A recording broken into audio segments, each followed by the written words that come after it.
is the... Tyler, what do you want for Christmas? The date. Please? Yes. We all want the D for Christmas, so send us your dick pics to theater7@gmail.com. Will do. You betcha! Okay, welcome to It Came From Theater 7 at... Well, no, I was about to say the email. Every time I mess it up. It Came From Theater 7, the movie reviews news podcast. I am Scott Zielinski, your East Coast ghost host with the most. I am joined today by Tyler Taylor, who's shaking his head. Tyler, how are you? I'm doing good. How you doing? Good, not too bad. I had a Red Bull. I can tell. It's easy to tell with you. Chelsea Wolf is also here. Chelsea, Yes, I am. I'm doing peachy. How's it going? Are you doing peachy? Yes. You don't like peaches. So how can you be peachy? It's... She doesn't like fruit, so it's a point You of know contention what? in our relationship. But You know you. what? What? But she likes you. Oh, fuck it. He called me a fruit. Oh, honey. Are you? If I were a fruit, I think I'd be an orange. But I hate oranges. Well, that's your call. Why would you be an orange? Because you drink so much Blue Moon? And orange juice, and I like oranges, and also oranges have no hair on them. I mean, most fruit don't. Peaches have hair. Well, not hair. They're just like fuzzy. I think I would be a peach. If I were on your fruit, I would be a peach. Yeah, I can see that. Your hair's pretty short. It all goes to hair with me. You're very obsessive about hair as a bald I am. man. I know. Hair! So, you guys see anything good? No. We finished Haunting at Hill House. Yes, we And did. it was so fucking good. So good. We're not going to spoil anything, don't worry. But if you haven't checked out Haunting of Hill House yet, I would definitely recommend it. Yes, we are a movie podcast, but we're also like a slight Haunting of Hill House podcast. I think as we'll well. be migrating into a Haunting of Hill House podcast. I think we should. Yeah. I think we should just switch topics and totally just full force. Yeah. I'm good with that. So anyway, Haunting of Hill Tyler's House. take, ladies and gentlemen. I mean, I did most of my bursts last week, so. Yeah. I really want to watch through it again. Yeah. Didn't you say you're going to rewatch it, Tyler? Yeah, I started. Did you? Nice. Yeah. What episode are you on? Like 2. Oh, well, get back to it. I've been busy. Favorite episode? 5. 5. And that was the was that Nell. Nell's episode? Yeah. We find out what's going on with Nell. That was such a good one. I think my favorite was the viewing episode where the all the That's family members 6. finally come together. Yeah. And it's the whole episode is 5 takes pretty much, and they're just like really long takes, like 15 minutes each, and it was fucking so good. Yeah, I think mine is also Nell's episode, but Theo is my favorite character. But there's something about Nell's episode. Well, obviously, the end, no spoilers. Well, but yeah, it's, because it just tied so nice together. The previous episodes are all building to like what happened with her, and like and you That finally and find out. She's a bizarrely good actress, given that she has no experience. Yeah, she's Yeah, amazing. that's a real breakout role for her, and she was so good. Mm-hmm. Her sleep paralysis. Oh Yeah, my god. oh my god, those scenes were. I felt so bad for her. Naturally. Anyway, so yeah. We're done with you, Haunting of Hill House. Let's move on. Yes. I also saw Nightmare on Elm Street. You did. I did. Was it your first time? Yes. Doesn't Okay. age well. Oh, I still haven't seen it. It's don't. oh you. All right. Explain. Please explain. This guy looks so pissed off right now. The last shot of the movie sucks. It's a little goofy. A little.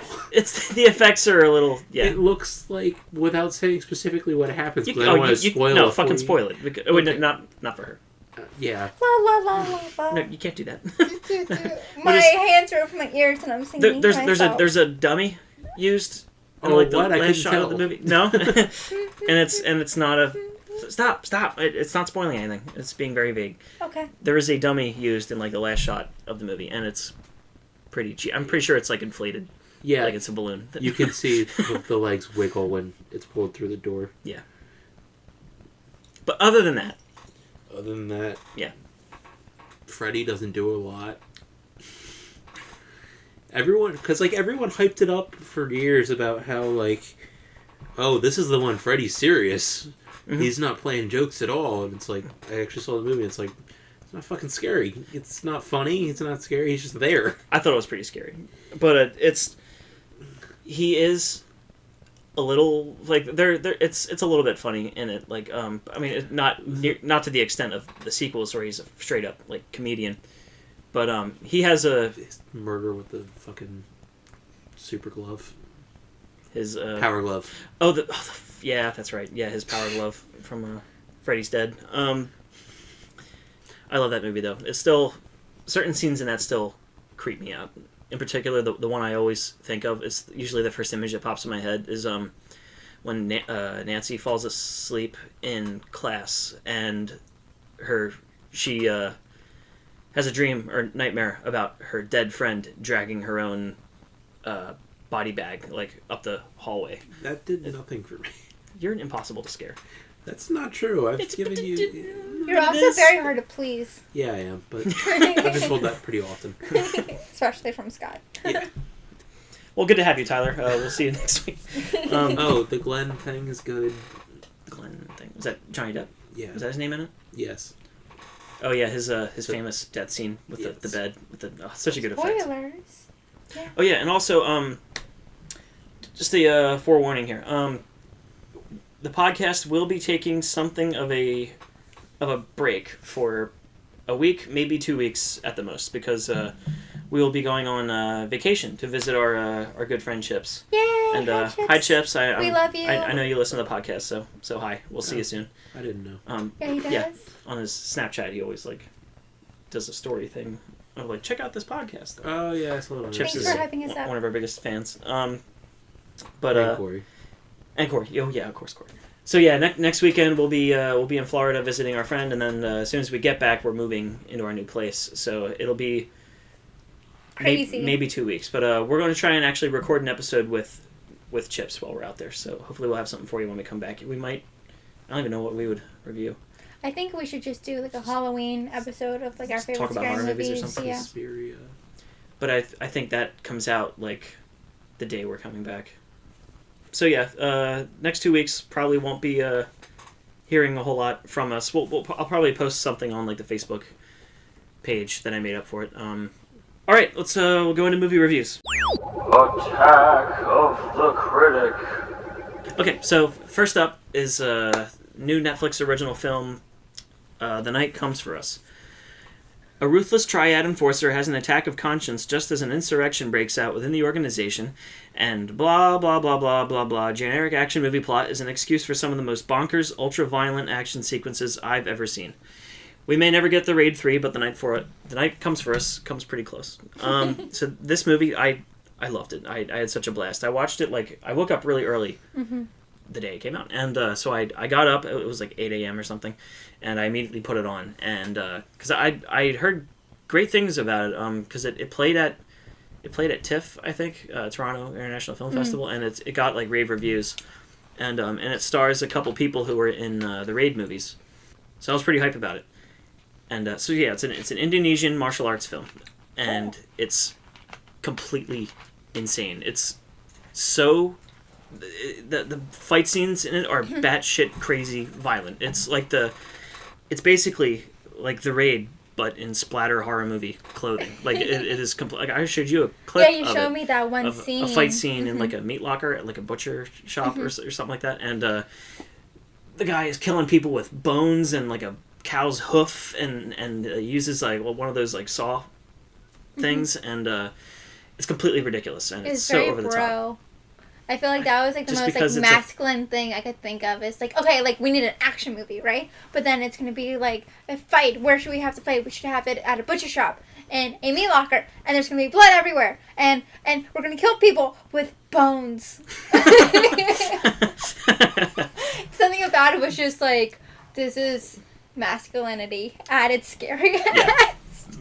I see what you mean, and they're carcasses falling off the chains and landing on splatting people's heads around, and they're and the other fight scenes in the movie are I mean the butcher shop scene is probably the bloodiest part, but it's the rest of the movie is just so crazy, insane, violent, and there's so many machete fights, and this one woman has this really cool weapon. It's her necklace, but it's also a razor garrote type thing, Oh. and she like zzz, zzz, zzz, like swings it around and like wraps it around people's like hands and like and like it like Oh, wow. it tightens and like cuts a guy's hand like halfway in half, like, and it's so fucking awesome. But if you're if you're like me and you dig really violent martial arts movies, definitely check it out, especially if you're a fan of the Raid movies. I feel like I mention the Raid movies every week. I mean, like, the story is certainly nothing to write home about. It's bland, and it's just an excuse for all these ridiculous action sequences. And the lead of the movie is this guy. His name is Joe Taslim. I don't know. Okay. I can't tell how to pronounce it. But he's the lead of the movie, and he was a supporting player in the first Raid movie, and I always liked him in it. And in the Raid, spoilers, he gets killed like halfway through, and it's unfortunate because I liked his character a lot. I liked his performance, and I wish like he was in it more. And so this is like his first like really big leading role, and he totally kills it. And he's like the fight. Oh my god, the fight scenes are just amazing. And actually, the guy who was the lead character of the Raid movies is the villain in this. And they have a fight scene towards at the end of the movie, and it is so cartoonishly, like, gleefully bloody. Like, they utilize so many different weapons in this scene. There's like a table saw, box cutters, chairs with like the old nails sticking out of them, and it's completely like they rip each other to shreds in this fight. You know they're both gonna die from their wounds, but it's a matter of which one dies first, and it's completely balls to the wall and just like outrageous. And it's only 2 hours long. It did have some minor pacing issues because it's pretty consistently exciting and violent and entertaining all the way up until like the halfway point where it kind of stops for like 25 minutes, and it doesn't. It kind of drags for a good amount of time. At least that's what I thought. But then the last like 40 minutes of the movie is just gonzo violence, just completely outrageous. And it's aside from that like slow chunk of the movie, the rest of it has such a ridiculous energy to it, and it's just punching and kicking and stabbing and screaming, and just it's a horror movie, but with martial arts. It really is, and I had a blast with it. So if that all sounds like your kind of thing, you will absolutely not be disappointed. And I had a total blast with it, and it's a Netflix original film, so you can find it on Netflix. I will give it 8 intestines falling out of someone while they're still fighting out of 10. Nice. Thank you. So Halloween is the direct sequel to the 1978 classic, also called Halloween. And That's confusing. Yeah, just a little bit, considering there are 3 movies now called Halloween in the Halloween franchise. True, there's Halloween 1978, Halloween 2007, Halloween 2018. The date's part of the title. Oh yeah, of course. It should be. So it's a sequel to the original Halloween, and it ignores the 6 separate continuities in the 10-film franchise, now 11 films, and does not acknowledge things previously established like religious cults, Star Wars-style family twists, evil toy companies, body-swapping twists, psychotic Dr. Loomises, Halloween reality TV shows, Busta Rhymes' kung fu skills, the 4 separate times Michael Myers has died, or Paul Rudd. We're back to basics. It's 40 years later. Michael Myers is incarcerated. Laurie Strode, now a grandmother, still can't put that fateful night behind her. Halloween is coming up, so something was bound to happen. Halloween. We saw Damn. Halloween. Yes. So you said it broke records. Yep.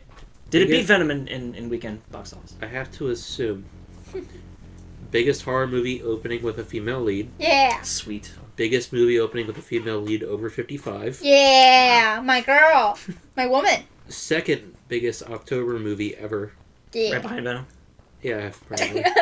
And biggest Halloween opening ever. Woo! Wow, that's insane. So they're definitely going to make another one. Jamie Lee Curtis. Yeah, I'm a huge Halloween fan. I watch Halloween every year. I've watched it every year since I was a kid for Halloween. I've seen all the sequels. I love these movies. Including the remakes. Yeah. And you know, the sequels are all very they're varying levels of quality. But of course none of them match the first one. But for me, this new one, I always held the original Halloween 2 up as like the second best Halloween movie, but now I rewatched Halloween 2 again the other day, and I would have to say this one is now in second place for second best Halloween movie. I loved it. Because I saw it once Wednesday night with you, Tyler, and then I watched it again on Friday with you, Chelsea, and the second time even more. I loved it. I had a blast. How many callbacks did you catch? There's so many callbacks in this movie, and I was worried there would be a lot of callbacks, but I was worried that they would be on the nose. Too fan servicey, like if someone who had never seen another Halloween movie aside from the first one watched it, they'd be like, "What the hell was that?" Like because they didn't get it, you know. Well, luckily, I'm in that exact position. Yeah, but it didn't obstruct the inner workings of the movie. Like it all worked for me. Yeah, I think my favorite little callback was when you see the granddaughter for the first time, and she's in class and she's sitting in the same seat that she sat in the original, and they're talking about the same passage from the original, and she's doing the same thing with her pencil, like literally like choreographed that little like pencil on my lip dance. And she looks out the window. Yep. And then Jamie Lee Curtis is like how Michael Myers was there before. Yep. And actually the teacher that you hear it's in the same voiceover. No, she was PJ Souls. Yes. From the first one. Yes. PJ Souls is the friend who banged the guy in that other person's house, and she's being choked over the wall on the phone, and it sounds like she's having sex. Is she the one Remember from Carrie? Yeah, she's also in Carrie. She's the bitch with the hat. Yeah. Yeah. Oh, I love Carrie. Yeah. Yeah, I like that a lot. There are a lot of nods. Some subtle, some not so subtle. Yeah, there's one big one in particular at towards the towards the end of the movie.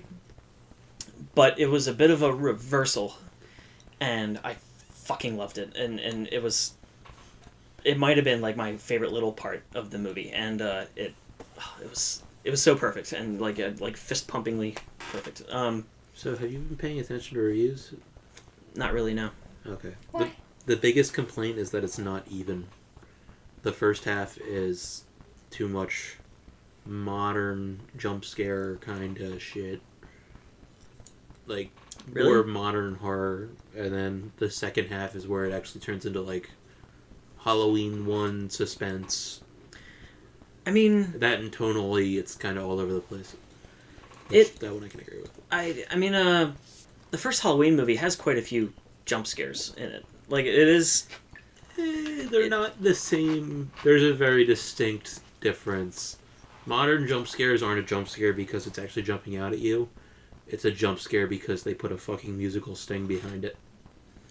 Yeah, but there were both of those, like, in the original one, and also, you know, in the new one. I agree. But for me, like, the movie had both of those kinds of scares, where it's like, boo, he's right there, or like, boo, it's not actually a threat, it's just a friend, or you know, whatever, you know, stinger, like, music. And the funniest jump scare fail, which is in the trailer, so it's not a spoiler, is him walking out of the closet. Oh yeah. I love that part. That whole there's a sequence, and I know there are like 2 or 3 jump scares like in this sequence, but it's the babysitter segment with the kid who for me was the MVP of the movie, Julian, the little black kid. He kind of is like the audience for the brief period that he's there, like, because he like hears the noise and the one babysitter, she's like, oh, I'll go up and check on it. He's like, no, send him first, like her boyfriend. And he's like, Dave, don't go up there, you go get killed. And then like in the scene, like Michael Myers, you know, he pops out of the closet and he's like, oh shit, and he like and he nopes the fuck out of there, and it's I really enjoyed that, like, and there is humor in that scene, and I think that is that what you mean by like tonally? Like I said, it's not like, personally I didn't see it. Just reviews are saying tonally the first half is a little all over the place. You know what? I think I see your point, but I'm also going to argue it, if that's all right. Because I think I was also kind of noticing like two different halves. And I think the first half is they do make it more of modern movie where like a few stories are kind of going and it's pretty fast paced. And with the original Halloween, it was very like slow and you were so focused on Laurie and it was suspense that was building up. So I think for this new movie, it was more fast paced, and then towards the end, you were really focusing on Laurie like you were in the beginning, like you were in the original. I mean, instead of the beginning, and then it was more suspense towards the end. So I think that a lot was just going on, and then that feathered out into just focusing on Laurie without giving anything away. Does that make sense? Yeah. Well, yeah. The end of most of the movie is all build up to this confrontation. The difference is they're maintaining a decent body count while they do it. Versus the first one where it's like the body count's 4. Yeah. Like, the original movie, it's very distinct. Like, the first half is in daylight and it's all him stalking. Yeah. Second half is at night and it's all him killing. Yeah. And stalking. But mostly killing. But, this movie, it did have a very different structure to the first movie, but it's all at night for one thing. Yeah, there is a lot more going on in this new one. But it felt so much like a Halloween movie to me still. It's just like because they got Michael Myers so right in this one. Like in all the sequels, there are varying levels of how much they get Michael Myers like as he was in the original one. Like in a lot of them, he's like, well, the remake, especially in the last couple of Halloween movies, he's a fucking monster. He's huge. He's this enormous behemoth. He's also superhuman in those ones. Yeah, and he's more like zombie Jason in like the Friday the 13th movies, where he's just in some of these sequels, he's walking around just like murdering everyone around, and gets shot with shotguns, and he still gets up and he stab, but he's still super in the original one even. Like he punches his arm through the fucking door. Yeah, there is in the original one there is a supernatural type of element to him, but it's more just like gets shot 6 times and walks away. Yeah, that's been known to happen before. But I mean, he's also stabbed in the eye and he's stabbed in the stomach at one point. But he's yeah. Sorry. Yeah, the neck. Yeah, with the coat hanger.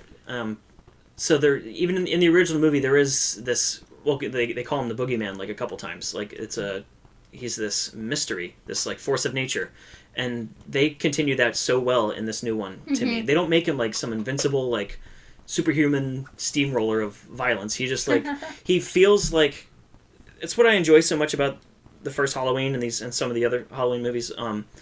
They make it so relatable and real in a way because they're not shot like overly grimy or slick or like a typical Hollywood horror movie where it's like sinister lighting. He's just a guy walking around town.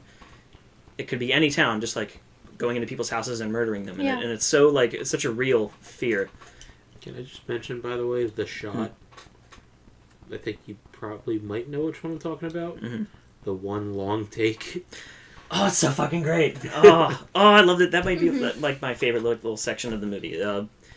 You see a bit of it in the trailer, and well, it's a Halloween movie. You know what's going to happen, so it's not a spoiler. He goes like from house to house, just like wandering around, murdering people, and like legit, he just picks up a tool nonchalantly. He picks up a hammer from the shed, walks into the house, hit. Yeah. Next house. Oh my god! And like the camera like pretty much follows him like the whole way through, and he's just like dum da dum da dum, like just like strolling through and just like whack, stab, like it's so you're there with him for like just about the whole thing, and it's you don't even get to see one of them. Yeah, I did like that the movie had restraint in that department. Like the original movie is very like most of the kills are bloodless or like implied, whereas most modern horror movies, they go all out. They show every stab and it's like super gory and violent, especially the Rob Zombie Halloween movies. It's it's Rob Zombie, so it's like dirty and filthy and people are getting slashed and there's gore and blood flying everywhere. But in the original Halloween is not like that at all. Yeah. And this movie is an escalation of that. Like it is gory at times, but there's still restraint there, and some of the kills are implied. You don't see them, and I like that about this movie. They try to continue that tone. Yeah, I totally agree. But with some, the gore was fantastic. Yeah. Where it was like you saw like a little bit at the end, like after it happened or something, and it was like, oh my god, it was like bone chilling, amazing to look at. Yeah, and it separates itself from all the other slasher movies in that way because it's distinct, and all the other ones, the Freddy movies, the Jason movies, the whatever other slasher movies, they're all the kills are basically the same. They get creative. The kills themselves. Jason beats someone distinct. to death with another person in a sleeping bag. Yeah, yeah. Jason's thing is he's like superhuman and he uses like every tool, and usually machine. But in the earlier ones he uses like different tools, and the deaths are really fun and elaborate. And in the Freddy movies, they're in nightmares, so they're very like fantastical, and he has a sense of humor, and he always drops a one-liner. But in the Halloween movies, for me, it's the realism, and I mean the realism in the face of all the supernatural goofy shit that happens. But just the idea of that character, I enjoy it so much because it could be anybody, and it's very relatable. And that was a big thing about this movie that I enjoyed, is that they got Michael Myers so right. I mean, it helps that one of the guys playing him is one of the guys that played him in the original one. What's it? Nick Castle. That was something else that kept being brought up in reviews. The fact that they do everything possible to block out Michael's face. Yeah, that was awesome. Yeah, I like that. They still didn't. They maintained the mystery of Michael Myers, and that's something also I liked about it. A couple times characters are like, say something Michael, and then he gives them nothing. They don't like unmask him. I mean, you do see his face in the first movie, and in one or two of the other sequels, I'm pretty sure you get a glimpse of his face, but they still play within the rules of these movies where they don't really see too much of him, and it's him 40 years later, and you do get a glimpse of like his one messed up eye. It's super brief, but it's there, and I just enjoyed it so much. They just got him so right. The walk, the way he moves and carries himself, and his build and everything, and it's the Michael Myers that I know and love. Yes. Nice. Yeah. The music is composed by John Carpenter and his son. Oh wow. And also someone else. I love the music in this movie. It's so great. When you have John Carpenter on it, it's going to be great. And he uses the motif that he created with the original one, but he also has some new themes in there, and he does some new things with the old classic Halloween motif. There is one scene in particular that it gave me chills both times it happened. But there's a scene where Laurie Strode's granddaughter, her friend, gets killed, and she finds him, and then Michael appears, and this new theme that it sounds like a John Carpenter theme you would hear in one of his other horror movies, because it doesn't sound exactly like Halloween. It's like a different kind of motif, and it's wonderful, and I've gone back and listened to that track a few times. But no, the soundtrack is great, and it felt like an old school horror soundtrack that he would have done a long time ago, but modernized, and it was scary to me, like at not all the way through, because like there is humor in one or two times it does like undercut the fear in a scene, like the babysitter scene, but I was actually scared of Michael for the first time, like since I was a kid, like and they did a really good job with that. The way he was shot and everything, like they made him like the boogeyman. And there's a shot towards the end where he's standing in the kitchen of like Laurie's house towards the end of the movie, and he's completely like in shadow, but it's like his silhouette, and he's just standing there, and the camera like Hill House pans up. Yeah. Sorry, yeah. It's just so cool. And also, speaking of which, Jamie Lee Curtis, she's back in this one, and she's great. She feels just like the old Laurie Strode from 40 years ago. She plays her, same way, but like 40 years later, and she's like Sarah Connor in this new one. She's like all badass, but she's still traumatized. Yeah. I liked what they did with her character, because it showed how that might affect someone. Still 40 years later, the trauma that she's dealing with, and you see how that that fateful night affects like different people in this story. So it's about a bunch of things like closure with trauma. Like it's a big thing that there's nobody has any closure on these, on these murders. Laurie doesn't. Her family is like all messed up because of her, pretty much. Like, and the way how it happened to her, it affected her daughter because she raised her daughter to be ready for anything, and like a survivalist family. And there are these podcasters in like the first half of the movie, and I saw them as kind of representative of like the public, and their reaction to that event, but also reaction to Halloween as a franchise. Like they kind of represent the public. Like people want to know, like Michael Myers, like what could you do with that now, and what's up with that, and then there's the like Loomis type of character who I saw as kind of like the diehard horror fans who want more Halloween. There's a lot in there about attempting to understand madness or the things that are beyond your understanding, and some people just don't get answers with those sorts of things, and because different people in the movie have are affected in different ways and have different feelings about those events, and I really liked those different facets like that. Feel free to interrupt me.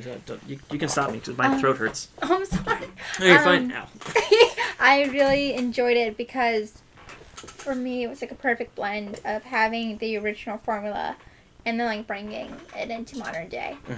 So like it had like something that I loved about this movie was it had like I'm forgetting the word, not like trademark, but like the horror movie tropes. Motifs. Yeah, the tropes, exactly. Thank you. Of like the don't go in there and the like like the babysitter kind of role and stuff, and it had like all these like little things, and they did it with like a wink. You know what I mean? They subverted a lot of those things for me. Like there weren't many characters where I was like rolling my eyes and like, oh, what are you doing? Like what's gonna happen. Like I really liked how the cops in this movie. Well, mostly like the one cop, he subverts like the dumb cop trope where like he like doesn't believe someone, or like he doesn't take them seriously enough, or he like goes somewhere and does something stupid. There's always a stupid cop in slasher movies. Most likable cop I've ever seen. Yeah, he was also basically the audience at one point. He was played by Will Patton, who was in I think he was the defensive coach in Remember the Titans. Oh. Yeah. And I really liked his character because he mentions one or two times that he was the one of the arresting officers that night. Nothing got the drop on him, and even when he comes face to face with Michael like once or twice, and he's like, "I'm gonna blow this motherfucker's brains out." Like he gets it. Like if someone's down, you want to make sure they're down. And the side characters, the teenagers, I liked most of them. There were one or two like dumb characters. There's like the boyfriend who was the boyfriend was a dick, total douche, who kind of like disappeared from the movie after I assumed he was going to come back and then he was going to get killed because you don't like him, which is the thing that these movies always do. But he just never appeared again. So he was more of a plot device than anything. And there's also the guy. He's the black guy with the cowboy hat. He was the was he like the sheriff? The sheriff was Will Patton, but he was like the number 2 guy or something like that. I thought he was like the number 1 guy, and the. I know, it was hard to tell. Like he was kind of he was an intriguing character. He reminded me of the guy from he played Mr. X in the X-Files, and he was in Friday the 13th Part 9, Jason Goes to Hell. He was like this bounty hunter who was always on the hunt for Jason, and he also was a black guy in a cowboy hat and like a black coat and everything, and he was like this mystery character, and I was reminded of him in this, but he like never came back. I'm like, oh, what happened to that character? So that happens once or twice, which was a little, I'm assuming things were left out. Yeah, I really enjoyed all the characters in this movie, and I thought it was interesting how many people were in this movie, especially with the original Halloween. There's only like a handful of people like actually in that movie when you think about it. But this movie, like at times, it almost felt a little bit overcrowded to me. However, everything played into each other so nicely, and like as I was saying, like it was like a lot of tropes, and like as you said, like people were like plot devices, but it wasn't annoying in a way. Like it just gave you more empathy and more character development for each person. And at times I'm like, well, I actually like don't really care that much about the granddaughter's life, like other than that she's a granddaughter, you know. Yeah. But like you can have parts, in my opinion, I feel as if you can't have some parts in the movie without some of that emotional depth, you know. So like, you know, like there was, you know, the boyfriend, and then there was like the best friend. I'm like, did we actually like need the best friend? No, but like it you know, played into the end game and everything. So I thought that was interesting. Added more to the body count. Yeah, I think that's true. That's true. Like, every person in that movie brought something to the table, and some were more forgetful than others. However, in the scheme of it, they were a major character. You know what I mean? Yeah, like, they were a major player. They all served a purpose one way or another. And I didn't hate any of the characters, or I didn't... It wasn't like they would cut back to a certain character and I'd be like, ugh, again with this person, like I do with so many slasher movies. No, I didn't want everyone to die. I wasn't rooting for Michael in this movie, which is odd for a slasher movie. Usually you're rooting for the killer. They're the protagonist. And but that didn't happen. I really enjoyed it. Yeah, and I wanted to bring it back to when you were talking about Laurie Strode, like 40 years later and everything, because I didn't see any of the sequels. I only saw the original Halloween, and then this is like the only sequel that I have. So like I have, you know, like a very pure vision, I guess, of Halloween. And I didn't know what it was going to be like, and I know that Jamie Lee Curtis was in like a few of them. Yeah. And like from the trailer, you get a very good idea of how this affected her and her PTSD, and like how that made her, like how that grew her up, because she was, you know, obviously like a teenager and stuff, and how she's an adult now, and the way that it made her into like an adult. But I thought it was fascinating, like every little thing, and it didn't feel like a caricature of like, you know, something traumatic happened in my childhood and now like I'm all fucked up from it. It felt very like, at times I'm like, I think this is like slightly maybe a bit much, but then you're like, Tyler, what are you doing? I'm trying to make it happen. I'm trying to make a beautiful point about PTSD in people's lives, and you're playing with a fucking yo-yo. Yeah, like always. But anyway, ignoring Tyler, I'm turning my chair around, viewer. If you can't see. But, and there were some points where I'm like, how can a mother put this, like, how can a mother do this to their child or, like, to their grandchild? But, you know, what she encountered was something that a very specific and unfortunate percent of the population has encountered. Yeah. You know? So, like, and just the way they did it, it felt so like they weren't mocking her. Yeah, like, it didn't feel like a Hollywood portrayal of trauma or whatever. There was like one or two parts where she's like drinking heavily and that, but it wasn't like they weren't just like, here's Laurie Strode and she has an alcohol problem because she was attacked, you know, but it was just like the way they portrayed trauma through her. I thought was really well done, and you felt for her character because her character in the first movie is so innocent and you know, such a good person, and you see her 40 years later and she's still that same person, but she has that cloud of trauma around her, and you feel really bad for her, but she's still strong. Like obviously, you know, as you see towards the end of the movie, she still has fight in her. Yeah, of course. And like also, I guess it can be said that like I don't really know anyone with, you know, a trauma like that. So like what I think may be realistic may actually not be realistic. So I just want to put that, you know, like title on it where it felt very real to me. However, like you know, with if a loved one of someone with PTSD, like if they see it, like are they gonna feel like this is an actual? I just wanted to say that too, because like it seemed very real to me, but I may be wrong, you know. Right, I see. But yeah, I think that they, with that being said, I think they were very delicate about it, and like this is a real person, and this is like a real thing that people do go through, and like their loved ones get killed, and like they're almost like killed or whatever, and it was tastefully done. Yes. Yeah. Thank you. Carla, what'd you think? It was fine. Yeah. We just said all this stuff, and Tyler was just like, huh? we did. What movie are we talking about? I mean, I saw the first one the night before for the first time. Yeah. So. That's right, yeah.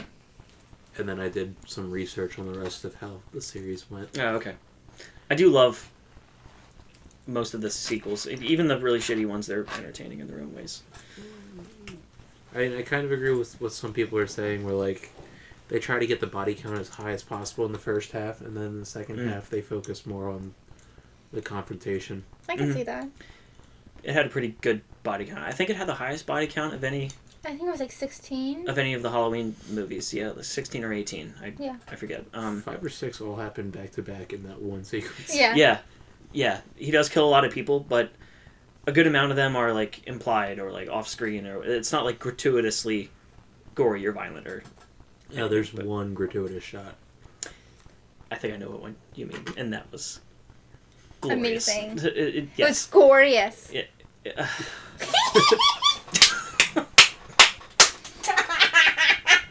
Jesus Christ. Yeah, go over there. The window's over there. Oh, God. But yeah, other than that, the gore's not that bad.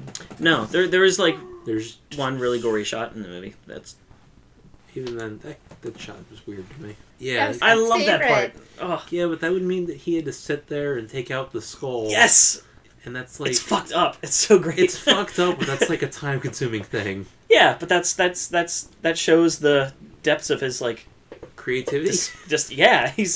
He loves Halloween. He wanted to make a jack-o'-lantern. Within a month, that's the second human jack-o'-lantern head I've seen. That's so weird. That's like a specific thing because it was in Terrifier. It's on the poster, yeah. It's the exact same way too. Really? Like just flashlight in the neck. That's so great. Oh, I love that. That's great. I was hoping for like a novelty kill like that in the movie at some point. Do you know this time next year they're gonna have that in a Halloween store? If they sell lamps like that. You sound like Ed Gein. Fake lamps, not actual human heads. You still sound like Ed Gein. I mean, we can make it work either way. Ed was a really creative guy. You gotta give him credit for that. True. Please keep that in the podcast. Just be like, beep, beep, beep, beep. You sound like Ed Gein. Ed Gein was a very creative guy. Ed Gein was an artist. He inspired two of the greatest horror icons. Yeah. All hail Ed Gein. Yes. I really loved the bathroom scene. In the in pretty much like the beginning, the first quarter. I want to do that at work. Like get fake teeth and just drop it over. You should go to the stall and like peek in the sides like he does in the movie, and then like just. But I was terrified. Like for me, I think that was like not like the scariest, but I was like really afraid of that. He was fucking brutal in that scene when he's throwing the guy around. They did that scene so well because that is like like almost a trope at this point to like have like the bathroom scene.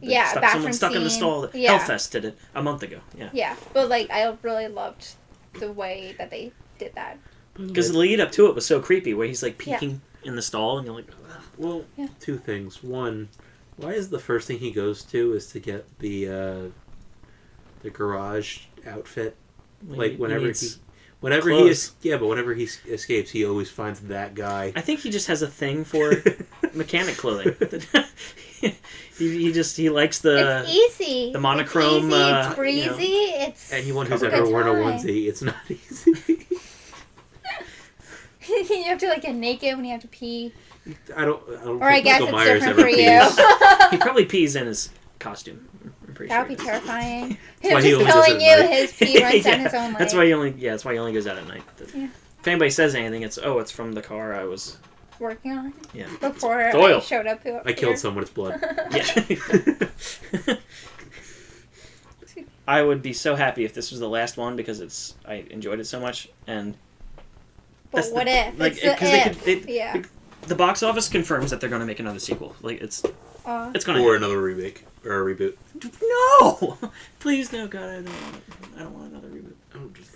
No, we need to find out a movie entirely with Michael.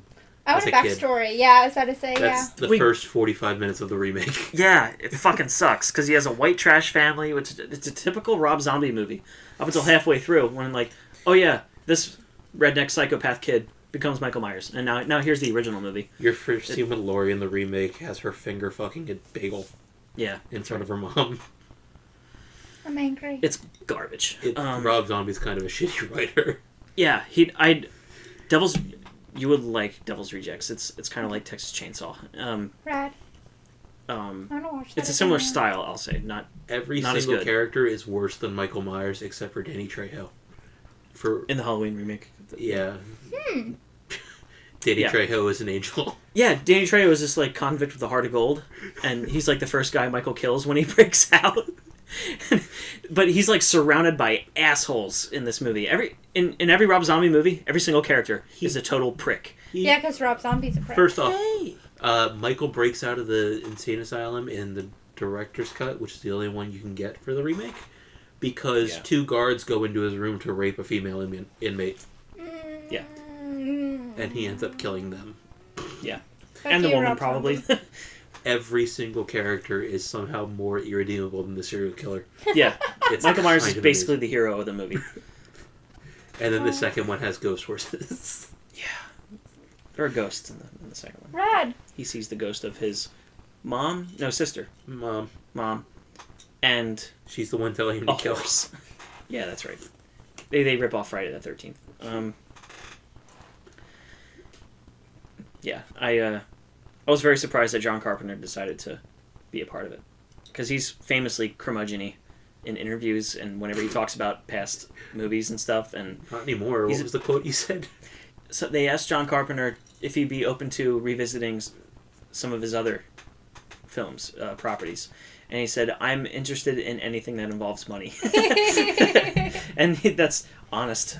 I love it. But he's very old school and indie and hippie, and so I'm very surprised that he like played ball for this one, because usually he's just like, oh, fuck that shit, like the movies today, they're a bunch of garbage, like everything. To be fair, it seems like they gave him a shit ton of freedom on this. Yeah, it helps that low budget. It's like a primarily female cast for this one. Yeah. Oh, I do want to say one of my other faults I would point out. There is a bit of forced exposition in this movie. It feels like it was written so that someone who has never seen the original can watch this one too and still understand what's going on, because they reiterate what happened in the original a couple times, like kind of forcefully, like out of nowhere, in a way, like they wouldn't naturally say that, because they're talking to people who know what happened, and they're just repeating it, and in particular a moment when Judy Greer, who is Laurie Strode's daughter, Judy Greer reiterates to her daughter what her past is and how she could, and her delivery was really flat. She just says like, "I never told you how what it was like living with my mother," and then she dives into her backstory, and there's like footage of like they show that the conditions that she lived in, and like fortifying the house and learning to shoot and everything, and it was all delivered kind of pretty flat to me, and out of nowhere, and it was kind of a bit of a hiccup for me. I hate that it's just called Halloween. I agree. Because we had the poster hanging up at work. I can't tell you how many people would see it and go like, "Oh, they're remaking this again?" Like, no, it's a sequel, and it has Jamie Lee Curtis in it. She's back, but you wouldn't know it because she isn't on any of the posters except for one. And it's the one we have. Yeah, and it's called Halloween. It just shows a picture of Michael Myers with a ratty mask that kind of looks like the one from the Rob Zombie one. So it looks like just another remake. And I wish they would call it like... You can't call it Halloween 2 because then there would be 3 Halloween 2s. You still have 3 Halloween 1s though. I know. I know. Just call it... But the last Halloween movie was also called Halloween 2. So there was no way they were going to make another Halloween 2. Just call it Laurie v. Michael. Yeah. That'd be awesome. I would love pretty much. That would have been... And then a Halloween story about a Halloween story. They should have just called it like October 31st or something. They would have to have Halloween in the title, like Halloween October 31st. Yeah, exactly. Yeah. An October 31st story. Or no, Halloween is October 31st. It's frustrating because there is nothing they could have called it that hasn't been used in one of the other Halloween movies. There is already Halloween Michael Myers Returns, Revenge of Michael Myers. Not this shit again. Yeah, Halloween again. H4O, you call it that? I don't care. Yeah. I still don't know why the other one was called H2O. Because 20 years. 20 years. That's... But it's a 0. It's not a no. It's H20. but people like call it H2O. Like when I was a kid and I didn't know the meaning behind the title, I was I was like, why is it called Halloween H2O? Is water play a big factor in this movie? So wait, if that's...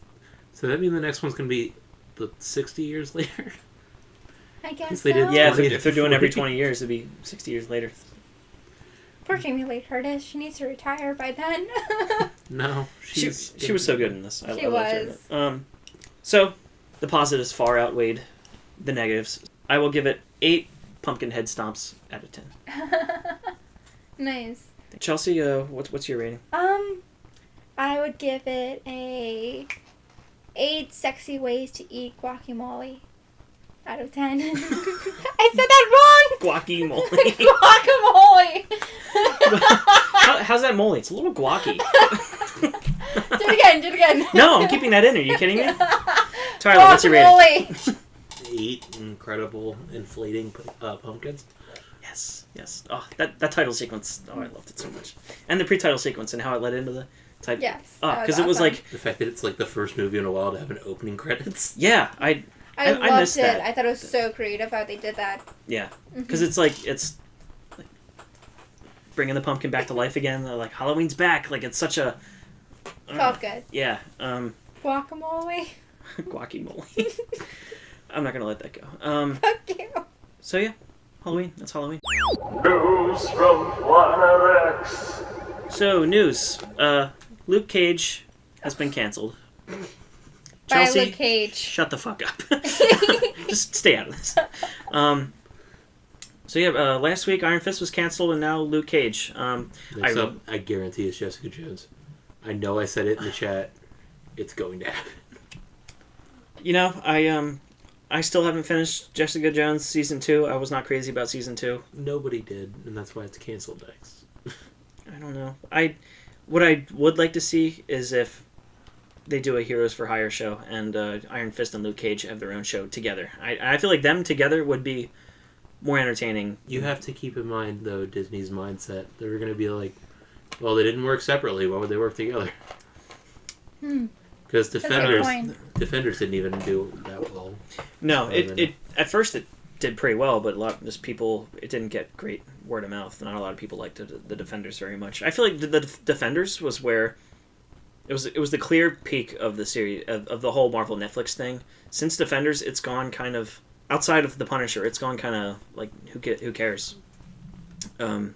Before that, I was watching each of the shows immediately when they aired or went on Netflix, and I blew through each of them. And then Defenders, and that was like you know what? Excluding Iron Fist, because I never finished Iron Fist.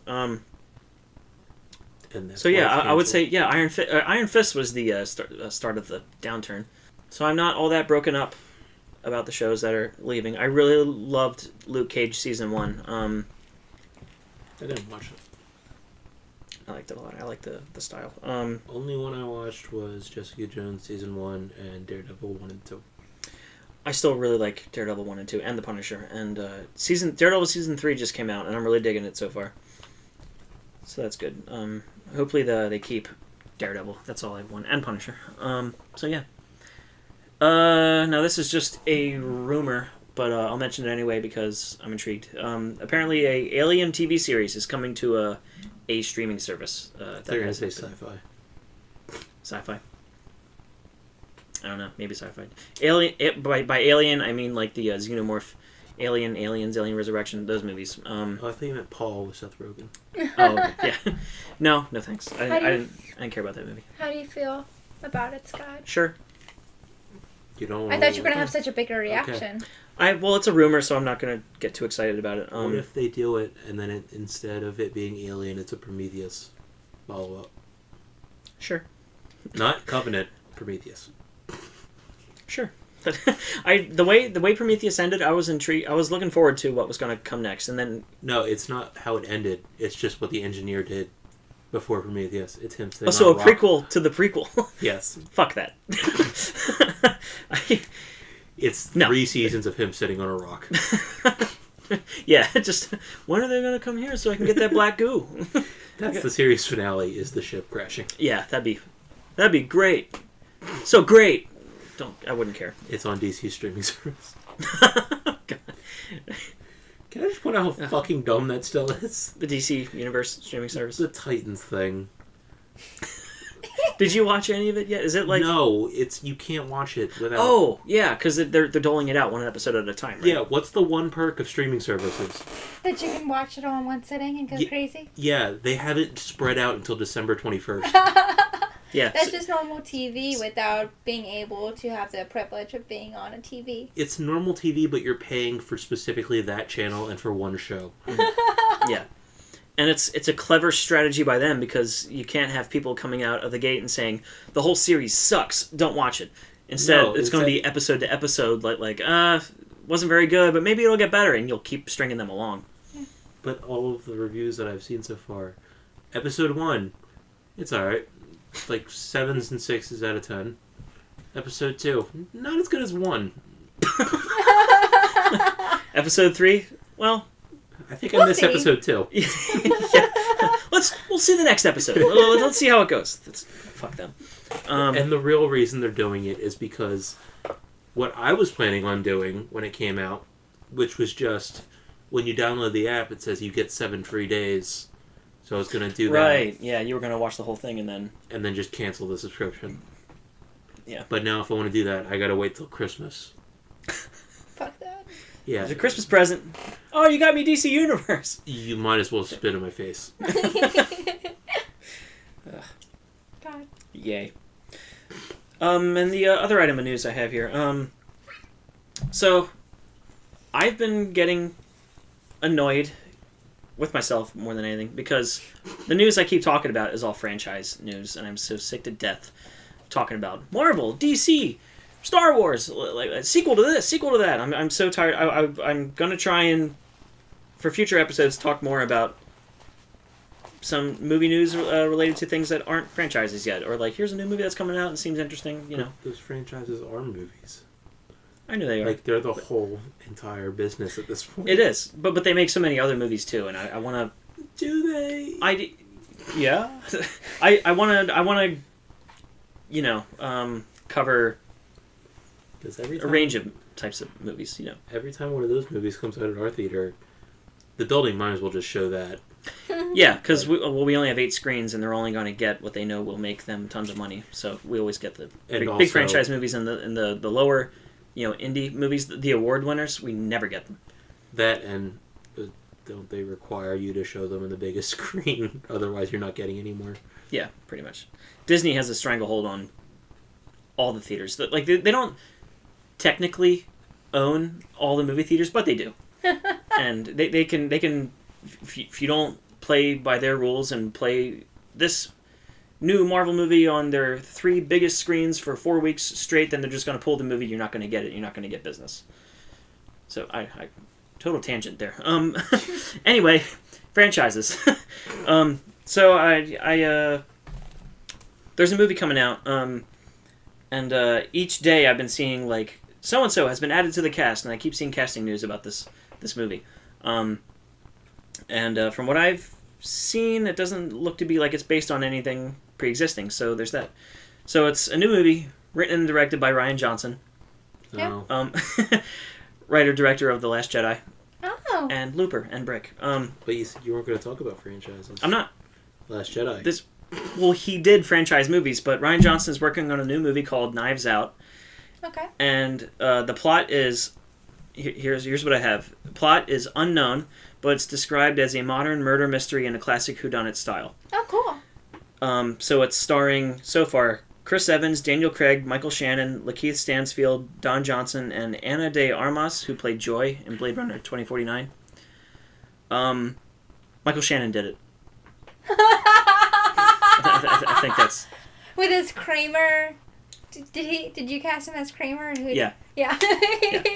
So I don't think we need to have seen this movie to know that Michael Shannon did it. I won't see it either way. No. I'm excited for it. Your Last Jedi hate.